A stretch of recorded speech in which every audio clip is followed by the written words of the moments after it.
रुको, कौन है तुम?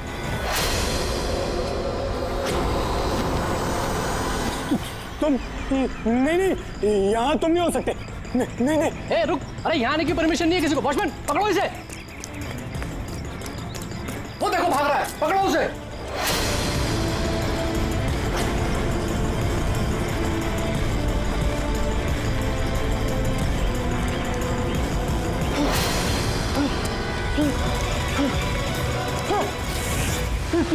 तुम यहाँ भी नहीं, तुम यहाँ नहीं हो सकते।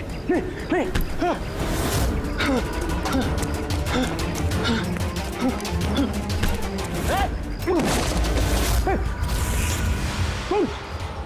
तुम मेरे पीछे क्यों पड़े? तुम मुझे मार दोगे। अरे कौन है? रुक।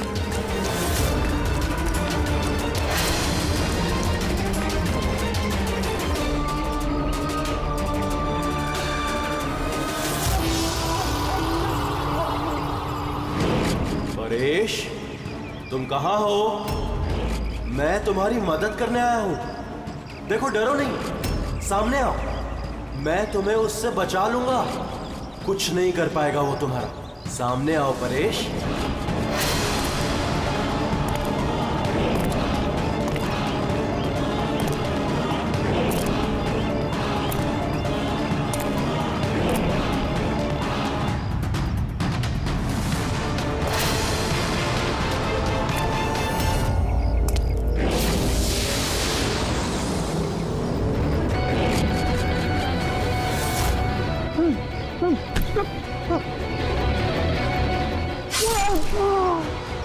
ए, कौन है वहां पे? हाँ?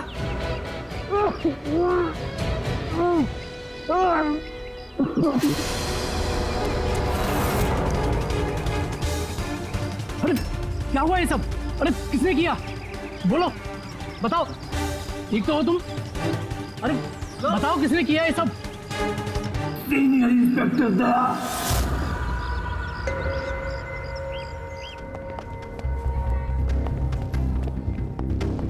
हाँ डॉक्टर साहब। पेशेंट खतरे के बाहर है, लेकिन अभी भी बेहोश है। कौन है, कुछ पता चला? हाँ, इसका नाम परेश है, लेकिन अभी तक बेहोश है। होश में आने के बाद आप लोग मिल सकते हैं। ठीक है डॉक्टर साहब, थैंक यू। वैसे आपने हमें क्यों बुलाया? इनके कारण। इनका कहना है कि हमला करने वाला आप ही की टीम का है। व्हाट? क्या बकवास कर रहे हैं आप? सीआईडी का काम होता है आम आदमी को मुजरिमों से बचाना, हमला करना नहीं, समझे आप? सब सच बकवास ही लगता है, लेकिन ये बकवास नहीं है, क्योंकि पीड़ित ने खुद मुझसे कहा है। क्या बताया उसने? किसने हमला किया उस पर, बताओ। दया। व्हाट? क्या बोल क्या रहे हो? मैंने उस पर हमला किया? हाँ, उसने मुझसे यही कहा है कि आपने ही उस पर हमला किया है और आप उसे जान से मारना चाहते हो। क्या? मैं उसकी जान लेना चाहता हूँ? हाँ सर, मुझे लगता है कि आपको दया को अरेस्ट कर लेना चाहिए। हमें हमारा काम बताने की जरूरत नहीं है, समझे आप? मुझे पता था कि आप अपने कलीग का ही साथ देंगे। देखा, चोर चोर मौसेरे भाई। ज्यादा जज मत बन, समझा? और तुम्हारी सर्टिफिकेट की जरूरत नहीं है हमें। परेश को कैसे जानते हो तुम? मैं उसे नहीं जानता सर। तो फिर? सर, ये हमारी कंस्ट्रक्शन साइट पर हमें मिला था। हमें देखकर ऐसे बिहेव कर रहा था कि जैसे इसने कोई भूत देख लिया हो, और फिर एकदम से अंदर भाग गया। और थोड़ी देर बाद इसकी चीख हमें सुनाई दी। जब हम वहां पहुंचे तो वो बुरी तरह जख्मी हालत में पड़ा था, और उसने उसी हालत में हमें बताया कि उस पर हमला दया ने किया है। मैं एक समय पे दो जगह पे नहीं हो सकता। मैं सुबह से ब्यूरो में था। तसल्ली के लिए तुम वो सीसीटीवी फुटेज देख सकते हो, समझे? लेकिन फिर उसने आपका नाम क्यों लिया?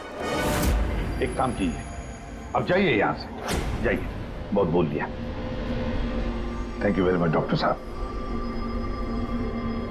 समझ में नहीं आ रहा था, जब तुम ब्यूरो में ही थे तो फिर परेश ने ऐसे क्यों कहा कि दया ने उस पर हमला किया?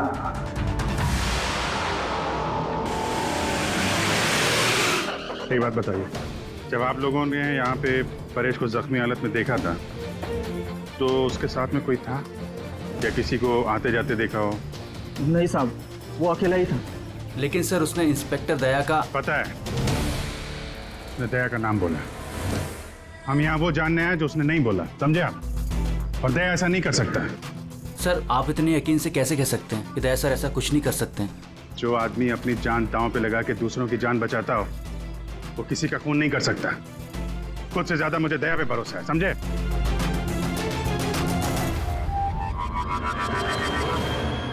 आसपास चेक करते हैं, शायद कोई सबूत मिल जाए।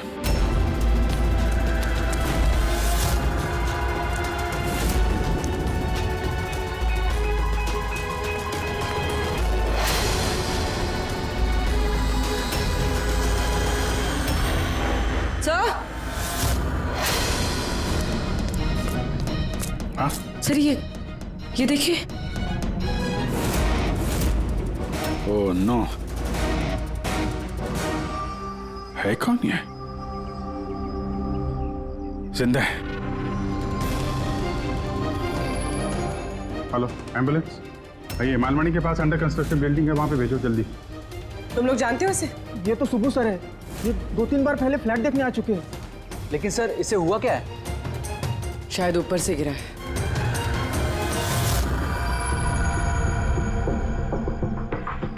ऊपर से गिरा है या फिर गिराया गया है? पेशेंट की कंडीशन स्टेबल है, ये बहुत जल्द होश में आ जाएगी। गुड।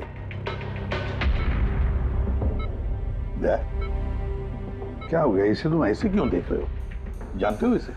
साहब, अभिजीत तुम यहाँ क्या कर रहे हो? जिस अंडर कंस्ट्रक्शन बिल्डिंग में इस परेश पे हमला हुआ है वहां पे हमें एक और आदमी जख्मी हालत में मिला। और एक आदमी? कौन है वो? तो वॉचमैन बता रहा था उसका नाम सुबू है, वहां पे 2-3 बार आया था मकान देखने के लिए। उसके हाथ में से हमें ये कपड़े का टुकड़ा मिला है। अच्छा, छोड़ दो मुझे मत मारो, छोड़ दो मुझे, मत मारो मुझे, छोड़ दो मुझे। परेश, परेश, मैं इसे भी प्रद्युमन सीआईडी से, घबराओ मत, तुम्हें कोई कुछ नहीं करेगा, हम तुम्हारे साथ हैं। दया, दया छोड़ दो मुझे, दया छोड़ दो मुझे, मुझे मत मारो दया। परेश दया तुम्हारे सामने खड़ा है, मैं इसे भी प्रद्युमन हूँ। दया, दया छोड़ दो मुझे, छोड़ दो मुझे। परेश, दया, दया तुम जाओ, दया तुम क्या चाहते हो मुझसे? दया छोड़ दो मुझे। परेश क्या बात कर रहे हो? दया, दया छोड़ दो मुझे, मुझे मत मारो दया। परेश मैं दया नहीं, मैं अभिजीत हूँ। दया, दया जाओ यहाँ से, जाओ, जाओ। अरे दया इधर है।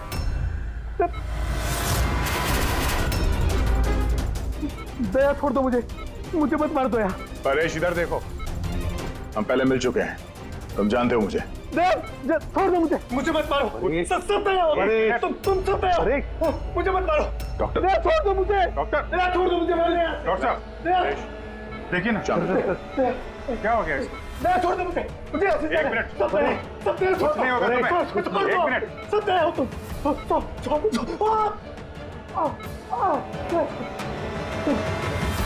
सब दया हो, तुम सब दया हो।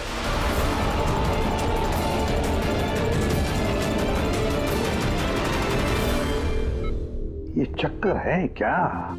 और हर किसी के चेहरे में उसे मेरा चेहरा नजर आता है। हाँ वही तो, इसलिए जब उसने उस आर्किटेक्ट को, उसके असिस्टेंट को, उस वॉचमैन को देखा तो ऐसे बर्ताव करने लगा जैसे उसने भूत देखा है। और उसके दिमाग का भूत दया तुम हो, तुम।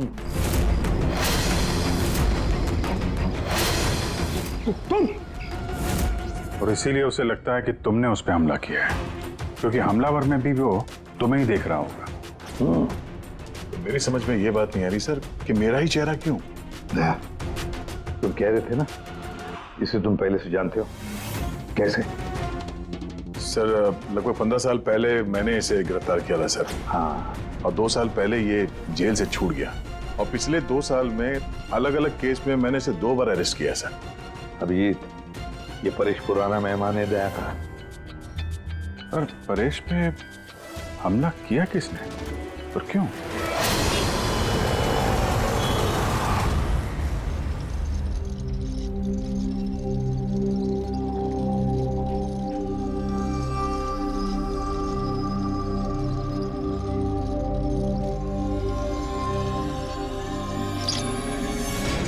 अरे मैडम जरा ध्यान से।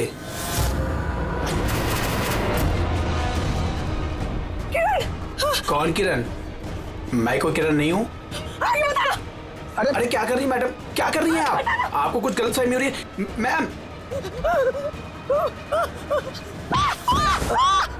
अरे मैडम, आप ठीक तो हो ना?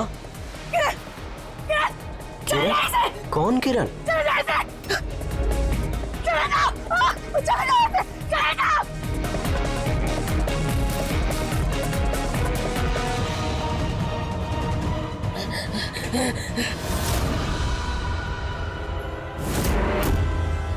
क्यों सुबह, कैसी तबीयत है तुम्हारी?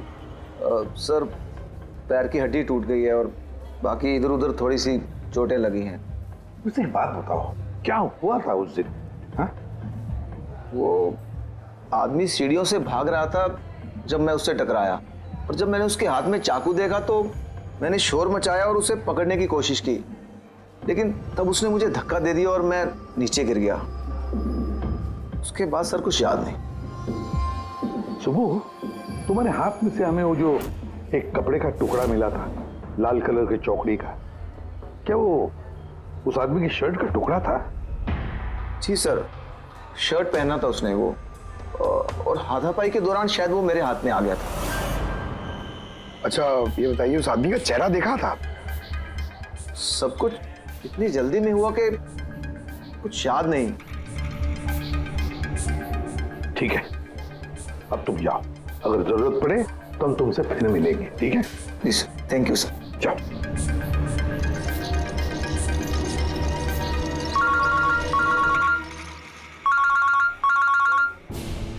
आदया,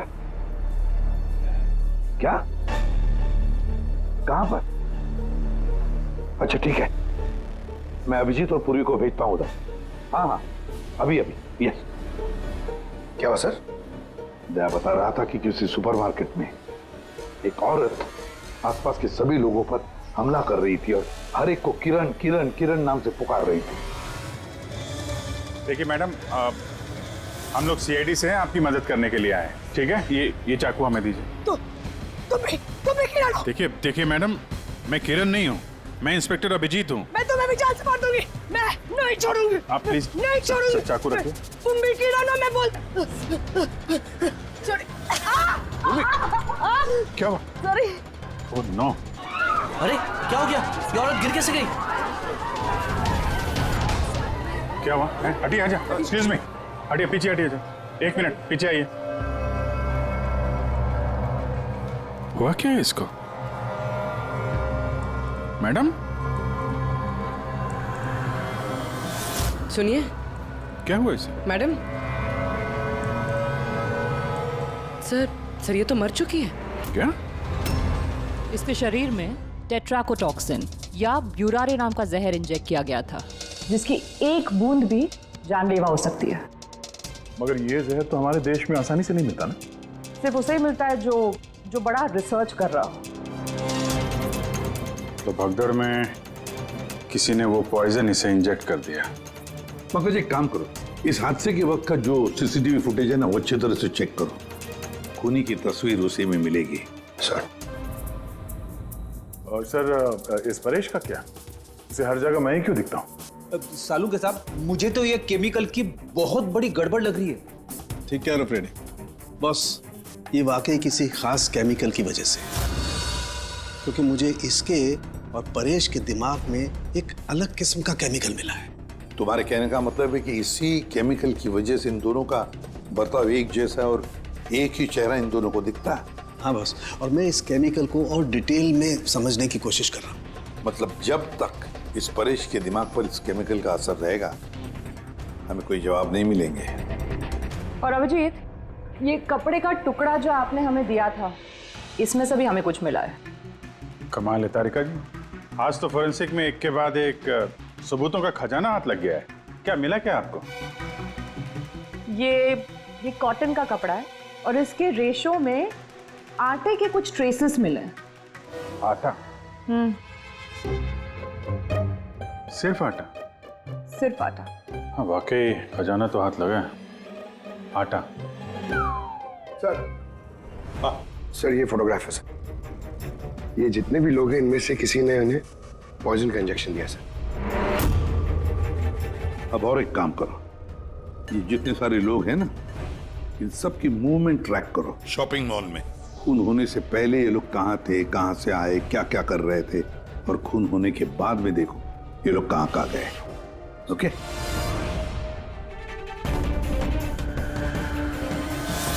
सर, मैंने इस औरत का बैकग्राउंड चेक किया। इसका नाम शिप्रा है। ये एक हाउसवाइफ थी। सर, परेश तो फिर भी एक मुजरिम है, उसके कई दुश्मन हो सकते हैं, लेकिन इसकी किससे क्या दुश्मनी हो सकती है? वजह तो कुछ भी हो सकती है पूर्वी, लेकिन एक बात कॉमन है शिप्रा और परेश के बीच में, उन दोनों के ब्रेन में वही केमिकल मिला है, तो उन दोनों का दुश्मन भी एक ही हो सकता है। इस किरण के बारे में क्या पता चला? सर, किरण शिप्रा का पति था और 2 साल पहले ही उसकी मौत हो चुकी थी। सर, किरण शिप्रा को काफी मारता पीटता भी था। कोई ना कोई बात तो है इस परेश और शिप्रा के बीच में, कोई कॉमन बात, जिसकी वजह से ये दोनों भी उस खूनी के निशाने पर आ गए। क्या हो सकती है वो कॉमन बात? क्या हो सकती है?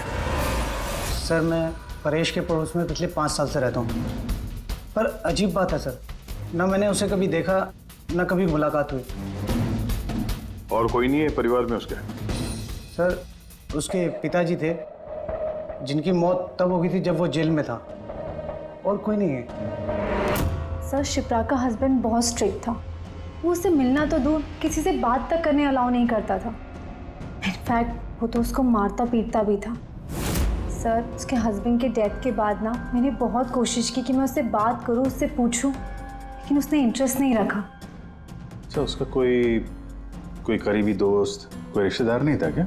सर, मुझे नहीं लगता कि होगा। अच्छा। शिप्रा और परेश दोनों की जिंदगी में एक बात कॉमन, दोनों जिंदगी में अकेले थे, ना कोई दोस्त, ना कोई रिश्तेदार। सर, दोनों में एक चीज कॉमन है। क्या? सर, हमने परेश और शिप्रा का कंप्यूटर चेक किया, तो उनकी कंप्यूटर हिस्ट्री से पता चला है कि दोनों ने ही ऑनलाइन सपोर्ट ग्रुप ज्वाइन किया था। अच्छा, ऑनलाइन सपोर्ट ग्रुप मतलब? सर, ये ग्रुप्स है जो डिप्रेशन, लोनलीनेस, ड्रग एडिक्शन और अल्कोहलिज्म में फंसे होते हैं, उनकी काउंसलिंग करता है और उनकी मदद करता है। सर, शिप्रा ने 2 हफ्ते पहले ही एक ऐसा ग्रुप ज्वाइन किया था जो शादीशुदा जिंदगी में परेशान लोगों की मदद करता है, और परेश ने अपने अकेलेपन से निकलने के लिए पिछले महीने ही ऐसा ग्रुप ज्वाइन किया था। अजीब इत्तेफाक है, दोनों ने ऑनलाइन ग्रुप ज्वाइन किया और दोनों को एक ही तरीके की परेशानी हुई। कुछ पता चला इस ग्रुप के बारे में? सर, हमारा साइबर एक्सपर्ट राज इस ग्रुप को ट्रेस करने की कोशिश कर रहा है, जल्दी कुछ पता चल जाएगा। सर, हाँ सर, शिप्रा का खून इसी आदमी ने किया। जिस वक्त उसका खून हुआ था, उस वक्त जितने भी लोग मौजूद थे, ये सबसे ज्यादा अजीब है सर। जिस वक्त अभिजीत सर और पूर्वी सुपरमार्केट पहुंचे थे, ठीक उसी वक्त ये आदमी वहां पहुंचा था सर, और भीड़ में घुस गया था, और जब शिप्रा की मौत हुई तो फटाफट वहां से भाग गया। रेडी, काम करो, हमारा डेटाबेस चेक करो, शायद इसके बारे में कुछ पता चले, कोई लीड मिल जाए। इसका मतलब है सर, ये खूनी सुपरमार्केट में कुछ खरीदने नहीं बल्कि शिप्रा को मारने के लिए आया था।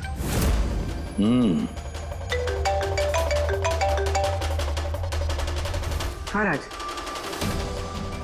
ओके, ठीक है, तो तुम मुझे एड्रेस SMS कर दो। Thank you. Sir, cyber expert Raj का फोन था, उसका कहना है कि ये दोनों ग्रुप्स एक ही IP एड्रेस से बनाए गए हैं। एक ही कंप्यूटर से? हाँ सर।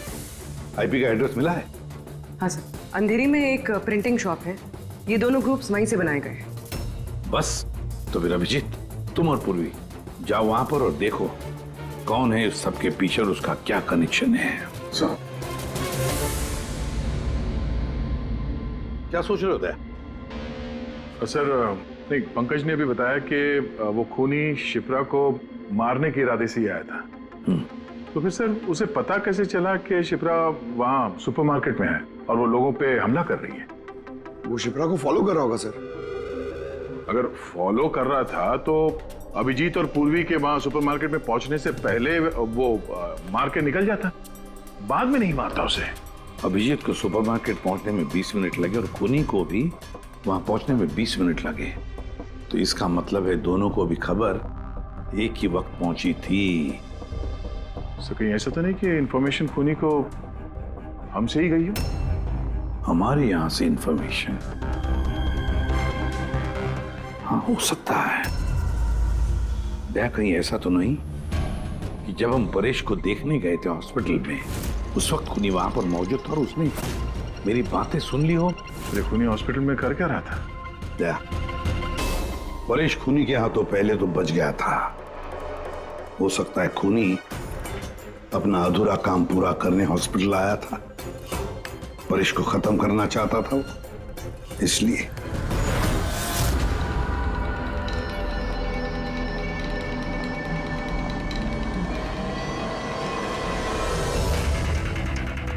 डॉक्टर साहब, क्या आपने इस आदमी को देखा?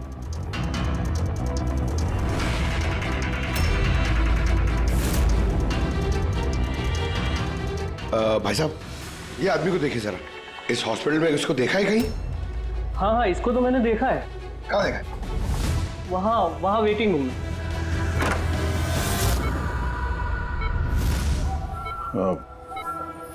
यहाँ कोई आया था क्या? नहीं सर, यहाँ कोई नहीं आया। ठीक। हाँ दे सर, परेश तो ठीक है पर वो खूनी अभी तक दिखा नहीं। कहीं तो छुप कर बैठा ही है दया, सही वक्त का इंतजार कर रहा है। वेटिंग रूम में भी चेक किया सर, अभी कोई नहीं है। तो यही पता है, पर कहाँ छुप कर बैठा है ये?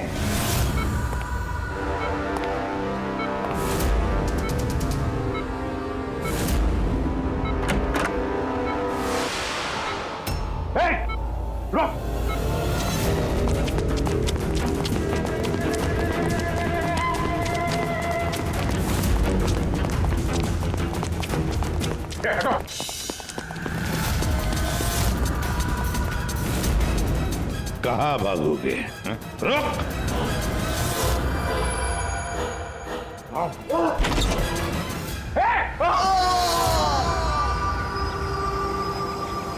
My God! हाँ भाई, क्या मिला?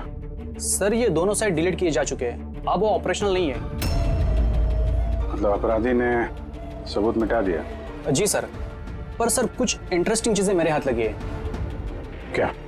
ये देखिए सर, इसी आईपी एड्रेस से, इसी कंप्यूटर से उस तरीके के 6 और ऑनलाइन सपोर्ट ग्रुप बनाए गए हैं। तो लोगों को फंसाने के लिए ऐसे कई ग्रुप बनाए गए हैं? बिल्कुल सर। सर, बाकी ग्रुप डिटेल में चेक कर लेता हूँ। मतलब सर, परेश और शिप्रा के अलावा और भी कई लोग हैं जिन्हें इन लोगों ने फंसाया है। मगर सर, मकसद क्या हो सकता है इस तरह से साइट बना के लोगों को टारगेट करने का? वही केमिकल से रिलेटेड कुछ होगा। ये कुछ मिला रजिस्टर में? हाँ सर। सर, पिछले 3 महीनों में 85 लोगों ने एक कंप्यूटर यूज किया है। सबकी डिटेल्स चेक करनी पड़ेगी। ठीक है सर, ये देखिए, 6 में से 5 ग्रुप डिलीट किए जा चुके हैं, लेकिन अभी भी एक सपोर्ट ग्रुप एक्टिव है और अभी भी उसे कोई ऑपरेट कर रहा है। Enhancing the life of lonely people. मतलब साफ है, ग्रुप बनाया जाता है, तना लोगों को फंसाया जाता है और बाद में ग्रुप डिलीट। तब उन्हें एक और शिकार की जरूरत है। एक आइडिया है पूरी। कुछ पता चला इस आदमी के बारे में? फिलहाल तो कुछ नहीं। वॉलेट के अलावा इसके पास कुछ भी नहीं मिला है, मोबाइल फोन तक नहीं। तो हमारे पास कोई सुराग नहीं है। दया, ये केस दिखता उतना सिंपल नहीं है, बहुत बड़ा षड्यंत्र है ही है। कई सारे लोग इसमें इन्वॉल्व है। ये तो इस खेल का मोहरा लग रहा है सर, वो भी भाड़े का। और इस केस का मास्टरमाइंड अभी भी आजाद घूम रहा है, अपने नए शिकार की तलाश में होगा। जल्द से जल्द ढूंढना होगा सर इसे। हाँ पंकज, आराम से। बस खड़े। ये क्या ही था उनके? सर, आप ये क्या खेल खेल रहे हैं पंकज के साथ? नहीं नहीं, ये कोई खेल नहीं है। बस मैंने बताया था ना, ये केस बहुत ही पेचीदा है, बड़ा कॉम्प्लेक्स है। याद है ना मैंने बताया था उस परेश के और उस शिप्रा के दिमाग में मुझे एक अलग तरीके का केमिकल मिला था। हाँ, मैंने उस केमिकल को रिप्लिकेट किया और इस पंकज के शरीर में इंजेक्ट कर दिया। व्हाट? तू पागल हो गया शाहरुख है? अगर इसे कुछ हो गया तो? अरे कुछ नहीं होगा यार, बिलीव मी, मैं पागल हूं क्या?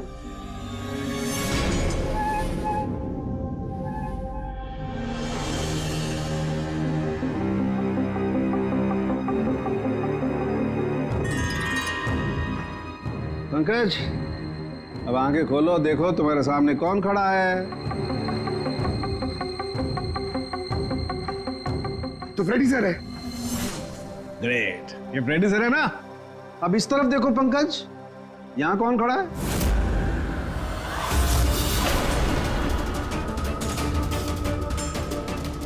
ये कैसे हो सकता है?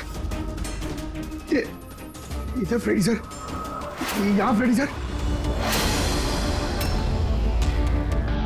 मतलब शाहरुख है, ये परेश और शिप्रा के साथ यही हो रहा? बंद कर। बस बस, पट्टी लगा लो, पट्टी लगा लो बस। ये देखा बस, इसे फ्रेगोली सिंड्रोम कहते हैं। इस सिंड्रोम में इंसान को एक ही चेहरा हर चेहरे में दिखाई देता है। उस इंसान का चेहरा जिसे या तो वो सबसे ज्यादा नफरत करता है या जिससे सबसे ज्यादा डरता है। पंकज, मुझसे इतनी नफरत करता है तू? अरे सर, आपसे नफरत थोड़ी करता हूँ सर, आपसे तो मैं डरता हूँ। पंकज को मैंने इस केमिकल का बहुत थोड़ा सा डोज दिया, इसीलिए इस पर वैसा असर नहीं हुआ जैसा शिप्रा पर और परेश पर हुआ था। परेश और शिप्रा को तो इतना हैवी डोज दिया गया था कि उनके दिमाग पर गहरा असर हुआ और साइकोसिस लेवल पर पहुंच गए। इसलिए दोनों ऐसा रिएक्ट कर रहे थे जैसे सामने भूत दिख गया हो। तो इसका मतलब जैसे जैसे परेश के दिमाग से ये केमिकल का असर कम होगा, नॉर्मल हो जाएगा और हमें अपराधी तक पहुंचने का जरिया मिल जाएगा। हो सकता है, लेकिन दावा नहीं कर सकते। और हाँ, हम ये भी नहीं कह सकते कि इस केमिकल का असर कितने दिनों में खत्म होगा।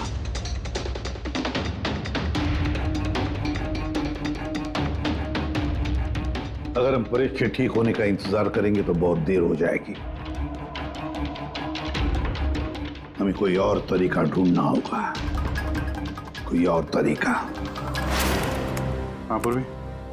सर, मैंने वो ऑनलाइन ग्रुप पे रजिस्टर कर लिया है और डिटेल्स भी एकदम परेश और शिप्रा की तरह थी। नो फ्रेंड्स, नो फैमिली, एकदम अकेले। उन लोगों को ऐसे लोगों की तलाश है। ये तुम्हारा ट्रैकर, इससे पता चलता रहेगा तुम्हारे मूवमेंट के बारे में। और ये तुम्हारा कैमरा। हमारे पास सिर्फ ये वॉलेट है सर, उस आदमी की पहचान और असलियत जानने के लिए, और ये कुछ चीजें मिली है साथ में। पेट्रोल पंप का बिल, ये होटल का मैच बॉक्स, खरीदा हुआ मैच बॉक्स, ये नंबर किसका है? ये सेलफोन लगता है किसी? सर हम इस पेट्रोल पंप पे गए थे, वहां से पता चला सर ये आदमी महीने में 2-3 बार वहां पे आता है और सीसीटीवी फुटेज में हमने देखा कि वो अपने बाइक पे हर बार अलग अलग नंबर प्लेट लगा के आता है। हाँ, और पेमेंट कैश में करता है। और सर ये मैच बॉक्स जिस होटल का है वहाँ पे भी हमने पूछताछ की। वो आदमी महीने में 5-6 दफ़ा खाना खाने आता है और पेमेंट भी कैश से करता है।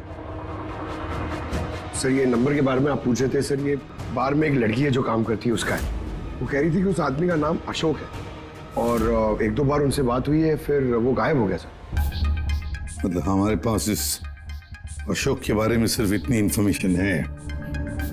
एक काम करते हैं, ये सारी जो लोकेशंस है ना, पेट्रोल पंप, बार और ये होटल, देखते हैं कहाँ पर है। जरा मैप दिखाओ।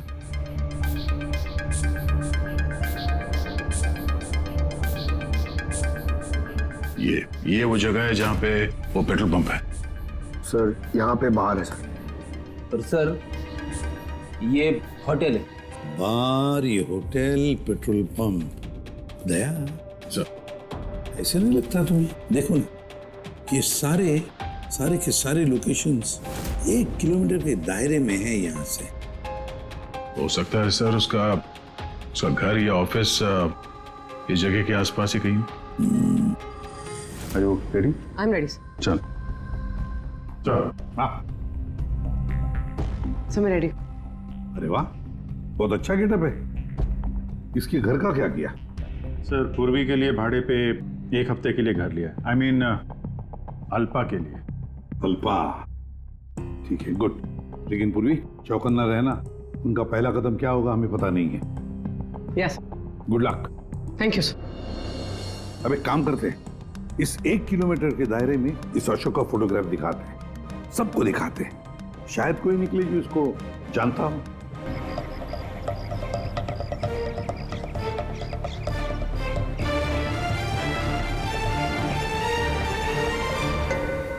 पूर्वी। हाँ सर। चौकन्ना रहना।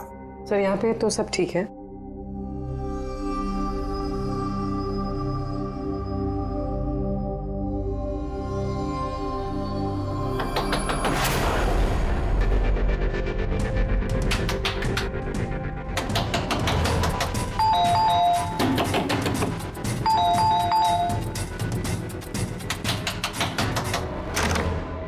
जी कहिए। वो मेरे पीछे ना कुछ गुंडे पड़े, मैं अंदर आ सकती हूँ प्लीज? 1 मिनट।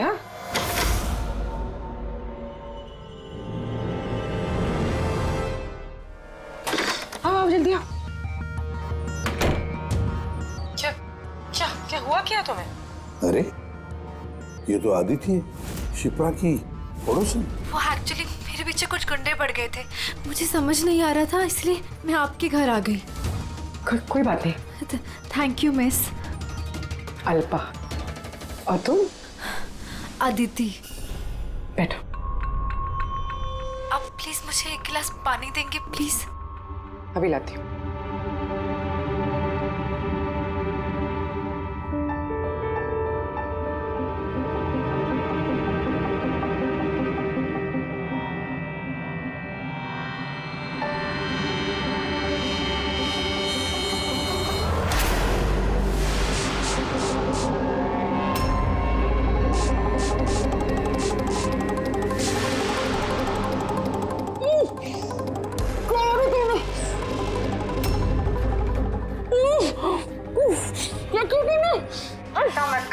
कुछ ऐसा नहीं किया, ज्यादा दर्द नहीं दूंगी तुझे मैं।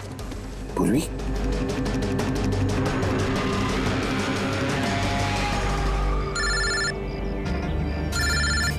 हाँ सर।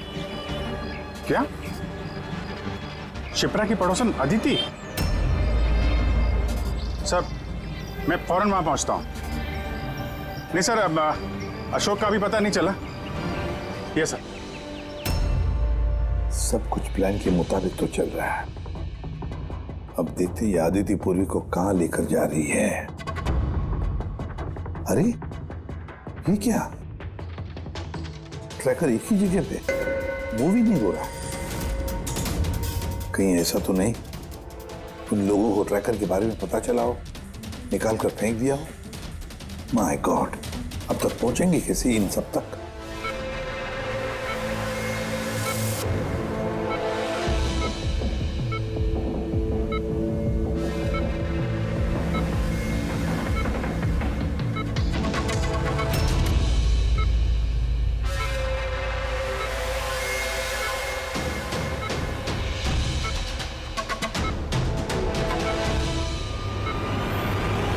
चलो, तुम्हारे दवा का वक्त हो गया है।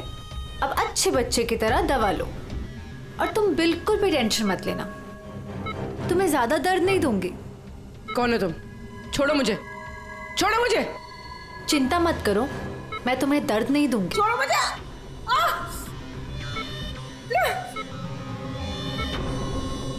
मैंने तुम्हें मना किया था ना कि कुछ दिनों के लिए हम किसी नए लोगों को नहीं लाएंगे, क्योंकि सीआईडी वाले हमें पागलों की तरह ढूंढ रहे हैं। हमारी कोई भी लापरवाही हमें बहुत महंगी पड़ सकती है। सर अदिति का घर बंद था, दरवाजा तोड़ के हम लोग अंदर भी घुसे पर कुछ हाथ नहीं लगा सर। इस अशोक का भी कुछ पता नहीं चल रहा है। सर ऐसा लग रहा है हमारे लिए सारे रास्ते बंद हो गए। नहीं फ्रेडी, हमारे लिए कोई रास्ता बंद नहीं होता, हम सीआईडी वाले रास्ता बनाते हैं। सर वो लोग कहीं पूर्वी को केमिकल इंजेक्शन ना दे दे। नहीं, कुछ नहीं करेंगे वो लोग, पूरी को कुछ नहीं होगा। कोई तो बात हम मिस कर रहे हैं, कोई तो बात है जो हमसे छूट रही है, पर क्या क्या हो सकती है वो बात? सर वो कपड़े का टुकड़ा जो हमें सुबह के हाथ में मिला था, उसके रेशे में आटा मिला था हमें। हाँ सर, आटा। जब मैं अशोक के बारे में रोड पे लोगों से पूछ रहा था, हाँ, तो वहां पे मैंने एक आटा की चक्की देखी थी और उसके पीछे एक पुरानी बिल्डिंग भी है। तो फिर जरूर वो आदमी जिसने परेश पर हमला किया उस आटे की चक्की के आसपास ही रहता होगा, इसीलिए तो उसकी शर्ट पर आटा आ गया। तो ये भी तो हो सकता है कि परेश पे हमला करने वाला अशोक ही हो। सर वो कपड़े का टुकड़ा भी अशोक का ही हो सकता है। ये भी हो सकता है कि परेश पे हमला करने वाला और ये अशोक दोनों एक गैंग के लिए काम करते हो और वो गैंग आटे के चक्की के आसपास होगा।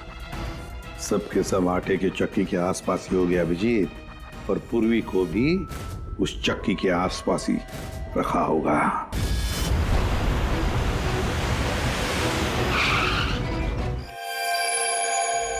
कोई अपने जगह से नहीं हिलेगा, कोई भी नहीं। पूर्वी कहाँ है? अदिति, पूर्वी कहाँ है?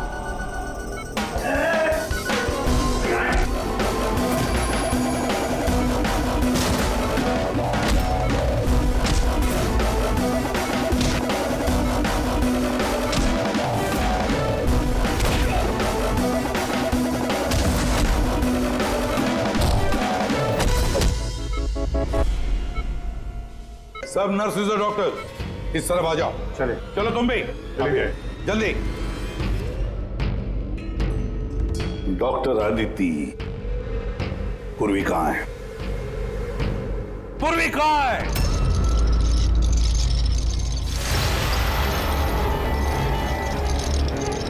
तुम्हारी पूर्वी मेरे पास है एसीपी। सुब्बू तुम? हाँ, मैं। जिसे तुम लोग यहां वहां खोज रहे थे ना, वो तुम लोगों के साथ ही था। मुझे देखकर अफसोस तो हो ही रहा होगा ना। मुझे पता था सीआईडी कोई भी काम अधूरा नहीं छोड़ेगी, इसलिए मैं अपना हर कदम फूंक फूंक कर रख रहा था। लेकिन इस अदिति की बेवकूफी की वजह से सब गड़बड़ हो गया और मुझे फंसाने के लिए तुमने अपने इस ऑफिसर को मेरे पास भेज दिया। लेकिन अब ये मेरे जाल में फंस चुकी है और मुझे यही यहां से बाहर निकालेगी। तुम्हें क्या लगता है पूर्वी की आड़ लेकर तुम हमसे बच जाओगे? नहीं, लगता नहीं है, ऐसा ही होगा। अगर तुम अपने इस बहादुर ऑफिसर को जिंदा देखना चाहते हो तो मुझे यहां से जाने दो। नहीं तो मैं ये केमिकल इसके अंदर इंजेक्ट कर दूंगा और उसके बाद क्या होगा तुम लोग सब जानते हो। पर ये सब तुम क्यों कर रहे हो? हाँ? अपने बेटे रवि के लिए। अपने बेटे के लिए? हाँ, मेरे बेटे को पार्किंसन नाम की बीमारी है। मैं अपने केमिकल से उस बीमारी का इलाज ढूंढ रहा हूं और मैं जिस फार्मा में काम करता हूं वो मुझे इंसानों पर उसे ट्राई करने नहीं देती। इसीलिए तुमने अपने तरीके से लोगों को फंसा के उन पे ये एक्सपेरिमेंट करना शुरू कर दिया। अगर मैं ऐसे नहीं करूंगा तो मैं सही इलाज तक नहीं पहुंच पाऊंगा। कैसे पता चलेगा मुझे कि इन केमिकल्स का इंसानों पर रिएक्शन क्या होता है? और इसीलिए तुम सपोर्ट ग्रुप में ऐसे लोगों को टारगेट करते थे जो अकेले रहते थे, ताकि अगर वो गायब भी हो जाए तो किसी को भनक ना लगे और तुम उन पर अपने एक्सपेरिमेंट्स आराम से करते रहो। हाँ? अकेलेपन से जूझ रहे परेश को मैंने अपने सपोर्ट ग्रुप के जरिए फंसाया और उस पर एक्सपेरिमेंट शुरू किया। लेकिन इन सबकी गलती की वजह से वो यहां से भाग निकला और तुम लोगों के हाथ लग गया। नहीं तो मेरा प्लान कभी फेल नहीं होता।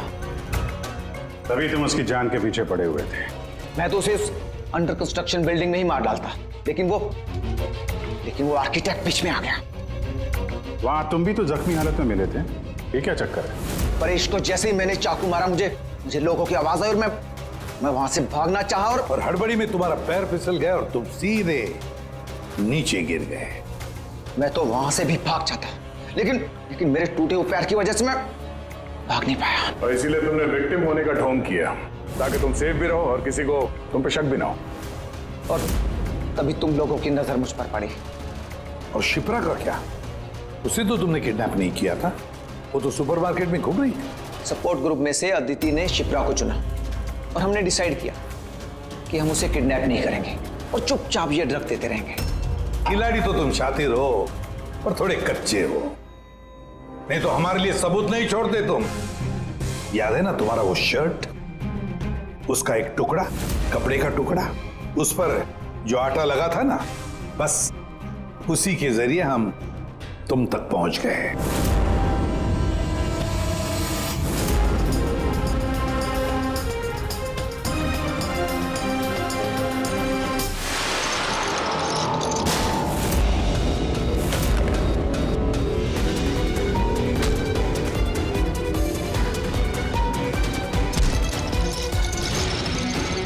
पूर्वी,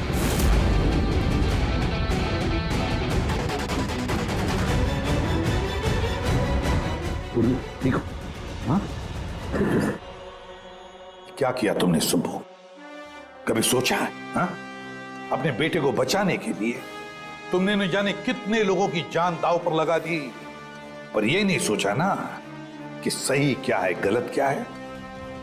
तुम्हारे बेटे को तो हम अच्छी से अच्छी ट्रीटमेंट दिलवाएंगे, मगर तुम्हें जेल की सलाखों के पीछे बिठा देंगे। शायद फांसी का ऑर्डर भी आ जाएगा तब तक।